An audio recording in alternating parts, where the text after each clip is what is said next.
आज मी इथं उन्हाळ्यातील वाळवण्याचा एक पदार्थ बनवून दाखवणार आहे, जे की सगळ्यांना झटपट होईल असं हे रेसिपी आहे। तर साबुदाण्याचं आज आपण इथं पापड बनवणार आहोत।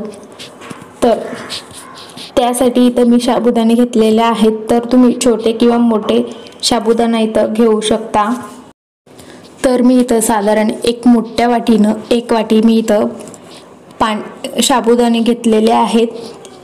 त्यानंतर हे 2-3 पाण्याने स्वच्छ असं धुवून घ्यायचं आहे आणि त्यानंतर ह्याच्यामध्ये थोडंसं चवीपुरतं मीठ घालायचं आहे आणि त्यानंतर याच्यामध्ये पाणी घालायचं, 1-2दा असं छान मिक्स करायचं आहे आणि असंच एक रात्रभर किंवा एक 4 ते 5 तासासाठी असंच भिजायला ठेवून द्यायचं आहे। त्यानंतर हे आपण पापड आहे तो असं चाळणी असतो त्याच्यामध्ये ठेवून दिलेला आहे। तर ह्याच्यामध्येच आपल्याला इथं पापड आहे तो बनवायचे आहेत। त्यानंतर एक 3 ते 4 तासानंतर तुम्ही बघू शकता आपले पापड आहे तो छान असं इथं भिजलेले आहेत। तर आता मी तुम्हाला त्यातले असं काढून दाखवत आहे आणि छान असं सुटसुटीत सुद्धा मोकळे सुद्धा झालेले आहेत। तर भिजवताना पाणी आहे तो खूप असं जास्त नाही घालायचं, नाहीतर असं साबुदाणे आहे तो चिकट होतील। त्यानंतर तुम्ही इथं कोणतेही असं साबुदाण्याचे पापड बनवायला कोणतेही असं एक टोपण वगैरे घेऊ शकता किंवा बांगडीत वगैरे तुम्ही इथं करू शकता। तर मी इथं असं टोपण घेतलेले आहेत। तर तुम्ही अशाच पद्धतीने कोणतेही असं टोपणं वगैरे घेऊ शकता। त्या टोपणाला पहिलं थोडंसं तेल लावायचं आणि त्यानंतर असं साबुदाणे आहे तसं पसरवून घ्यायचं आहे। खूप जाड असं पसरवून नाही घ्यायचं, एकच लेयर असं इथं आलेलं पाहिजे। तर असं मी इथं सगळे इथं जे काही टोपण असतील त्याच्यामध्ये घातलेलं आहे आणि एका भांडीमध्ये पाणी आहे तो गरम होण्यासाठी ठेवून दिलेला आहे। पाणी गरम झालेलं आहे आणि चाळणीवर सुद्धा इथं पाणी आहे तो येत आहे।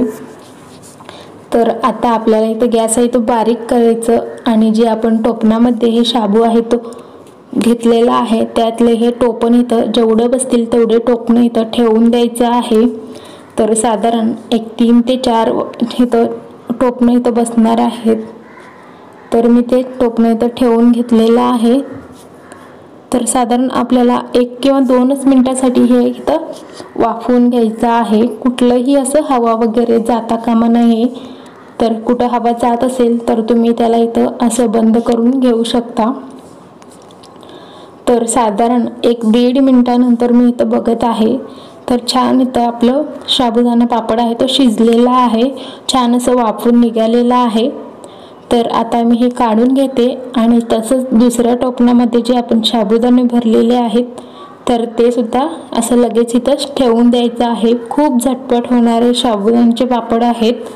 तर ह्याला सुद्धा 1 किंवा 1.5 मिनिटासाठी असं वाफवून घ्यायचं आणि तोपर्यंत जे पहिलेच वाफवून घेतलेलं आहे त्याला सुद्धा टोपणातून बाहेर काढून वाळायला घालून घ्यायचं आहे।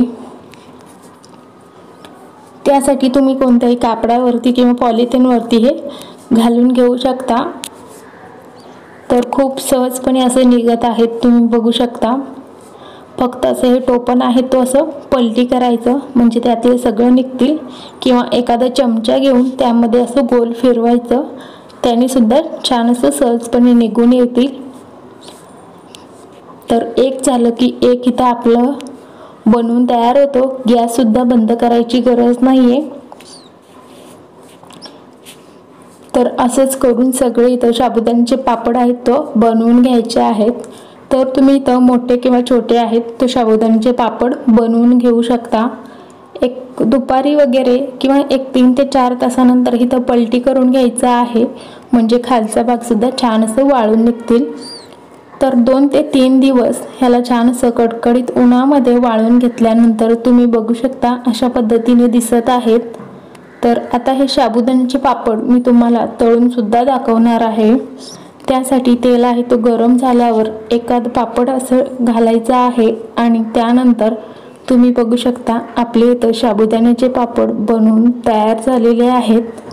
तर तुम्ही सुद्धा अशा पद्धतीने साबुदाण्याचे पापड नक्की करून बघा, खूप झटपट होणार आहे। एकदा केलं की वर्षभर हे टिकतील।